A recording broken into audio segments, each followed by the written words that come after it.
kama. Foto mai hapoha. Kaya yon no mai pule anga. Ako e hua fai uiaki ko whakaofo ne whare. Ko e helo tua. Ko e tamai ta ngata. Ko e enkio merino. Let us pray. Holy Spirit, we pray for your anointing upon each and every one of us here today. Open our eyes so that we may see the wonderful things that you have prepared for us. Open our ears to hear your still small voice. Open our minds to reach your own understanding. And open our hearts to receive you into the core of our inner beings. In Jesus' name we pray. Amen.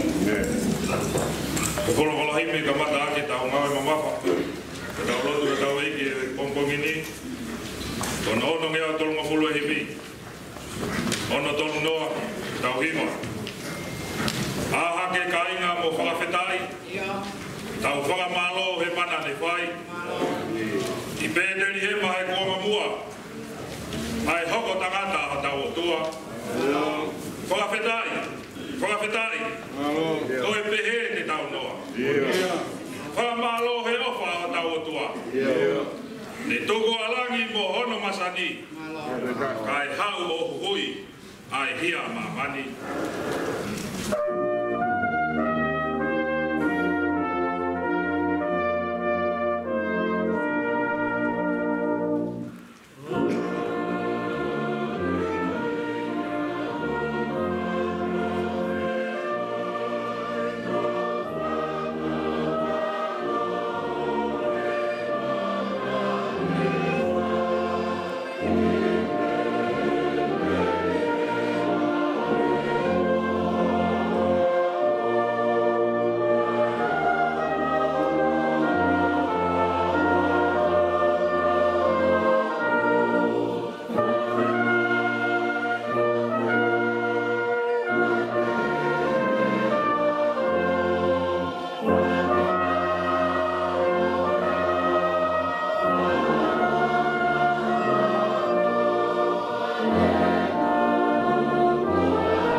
osi. Tau mo ki taua ke whakawhetai. E aho alo i o kutai ai. Ko e mea te pūwe ke tatuku pā. Ke mate aki ai hau tāpuha. Whakawhetai. Whakawhetai. Ko e pehe te tau noa. Whakamalo he ofa aho tau o tua. Ne tuku alangi mo hono masani. Kai hau o hui ai hia a mamani.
Ke hilio ai honga ia, na kautaki o ia ko, pea mai whanau a ko i sara nofu ngani o Kristo.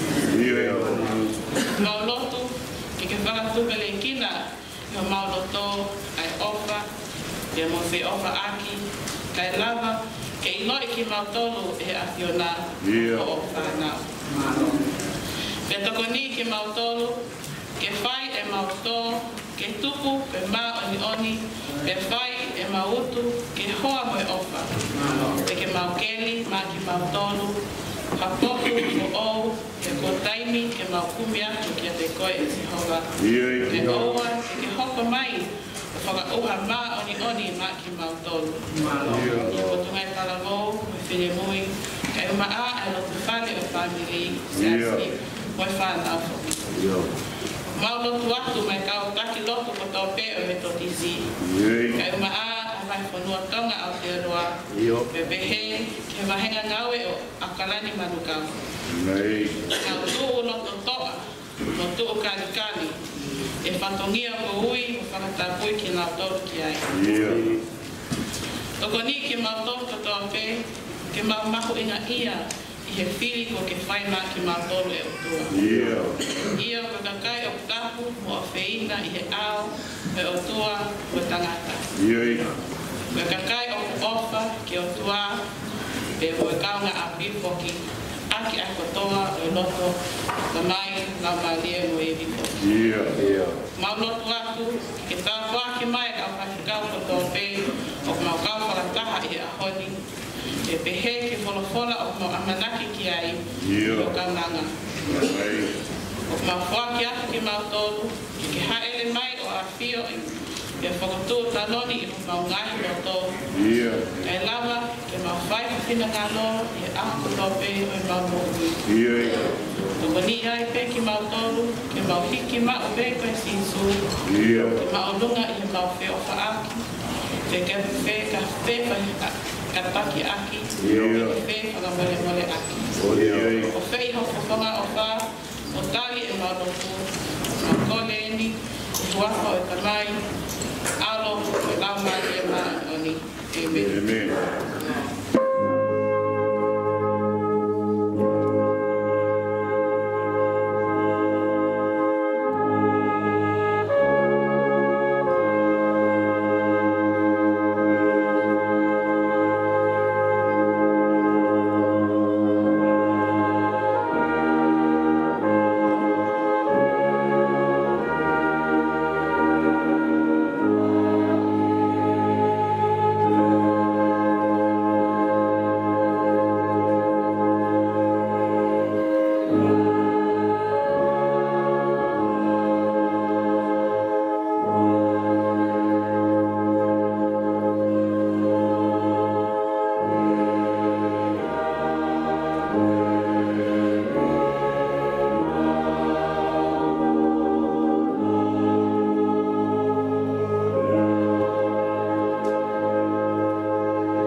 Pelau same, i he liriu i he eki ai pōpola sa ione, tā tau hange hatakai o misepe.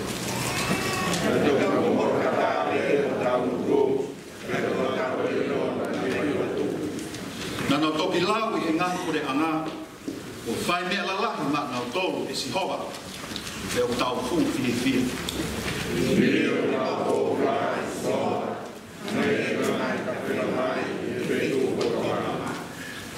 Ko ki nau tolu whaitangi pe, e nau whakaheka, e nau putu mo hiva fie fie.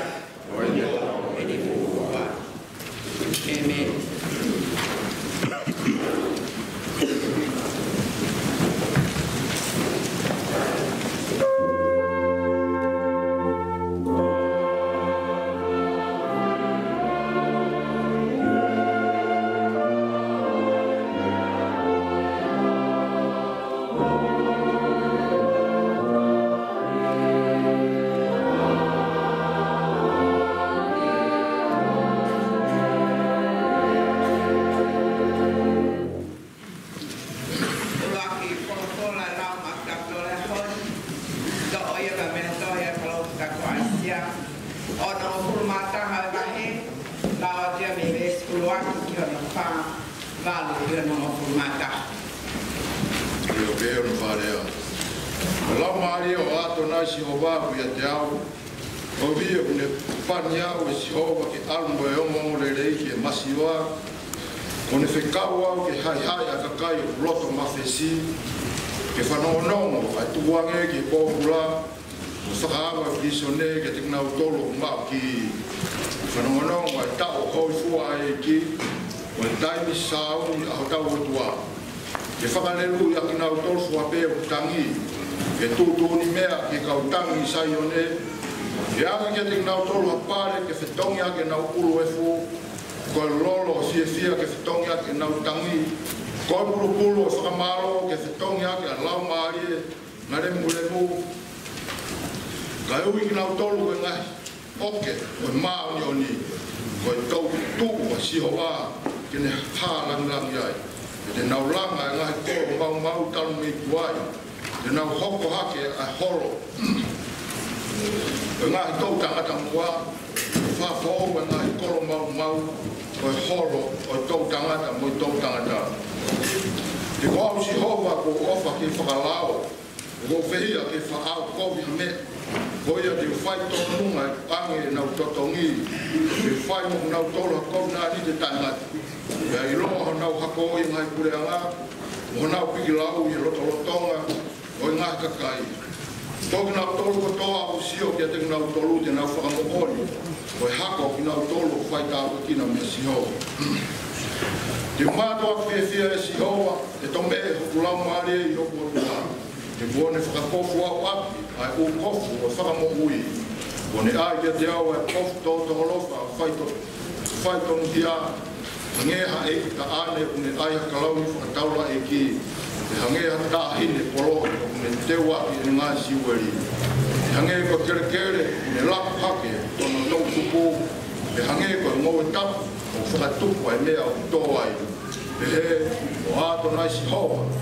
Tene whakatala muka. Ai maa mo ni mo malo i ao o ngā kureanga. E mea. Malo. O kupitong yaki ai hiwa whakahare suni. Ai whatongi a kuangi ki he kondina. O sayasi kuku. Ke whai ai reflection.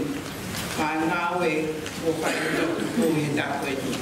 Mana osa. Ka pau te whaha reflection i he ngawe tō tuku. Tō mua tuku pēr whawhitai ki o tua. Ka hui kone tau i ofa ko te whai mai ki potu ngawe. Visone tō tupu ai whanau te whakamanawa hake i tau whanau. Visone ai tō tupu vai whanua vai ka ngawe o ka rahi manukau. Ui mo inoa ka laisi tō tupu tonga i Aotearoa.